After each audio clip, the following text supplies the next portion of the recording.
Alright, this is our first video on the New Deal. This is the New Deal Begins. Number one, why the New Deal and how it would operate. Now, in the election of 1932, as we said, Franklin Delano Roosevelt will be elected. His wife, Eleanor, has a major role to play. And the reason she has a major role to play is FDR actually suffers from a very debilitating disease, and so she's the first visible First Lady, meaning she had to go and promote a lot of things because he physically could not do it. Okay? Now, FDR, is he related to Teddy Roosevelt? Distant cousins, okay? So this is not like anything like that. He had been a governor. He had been there with Al Smith, and so a lot of things there. Now, the disease that FDR suffered from was known as polio, or is known as polio. Now, polio, this is a map because usually when you come to school, you've been vaccinated for polio, but it affects the muscles that bend your hips and your legs, things like that. So as you can tell, he will be confined to a wheelchair. However, you will very rarely see a picture of FDR in his wheelchair because he has to give off the appearance he's not weak. FDR comes in, especially during those war years in World War II, he has to look like he's strong, okay?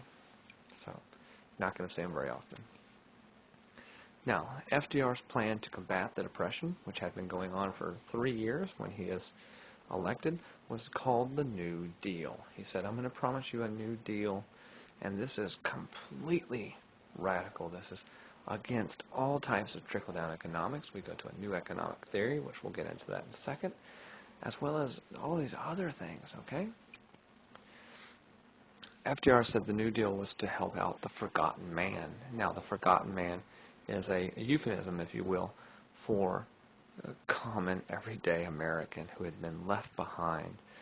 Yes, big business, but what happens for these other ones, okay? Now, when FDR takes office, the inaugural date was actually in March. Now, this is a problem because this means if he wants to get something done, he has to wait till Congress is in there. When he is actually, one of the first things he's going to push through Congress, and Congress will make happen, is known as the 20th Amendment. It's also called the Lame Duck Amendment.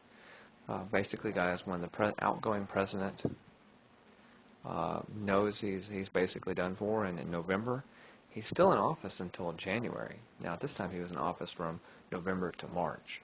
This basically said that you can't pass any laws at that time. That's a very long time.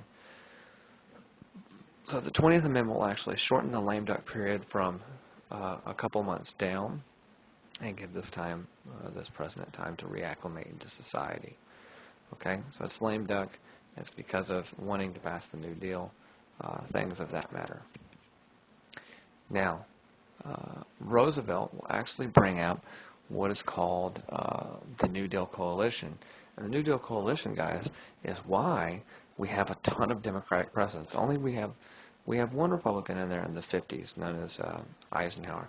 But aside from that, we generally have Democratic presidents all the way up until Nixon in 1968. I mean, that's a very long time. This is in the 30s. It's 32 years. Now, the New Deal Coalition meant that white Southerners, minorities, and labor organizers are going to vote Democratic because he promised them ways to help out, okay? So this also breaks the Solid South compromise we talked about way back when. Now, a man is only as good as the company he keeps. So FDR is only going to be as good as his brain trust. Now, this is what made of his brain trust. Now, you can tell you had Harold Ickes, Secretary of the Interior, Francis Perkins, Secretary of Labor, Henry Wallace, Secretary of Agriculture, Harry Hopkins, and also his wife. So these are going to be the people who gave him the ideas and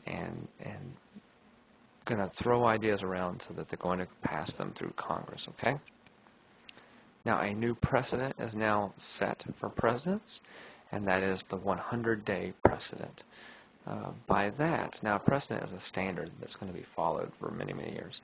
Generally, they say what a president does in his first 100 days will dictate what type of president they will be.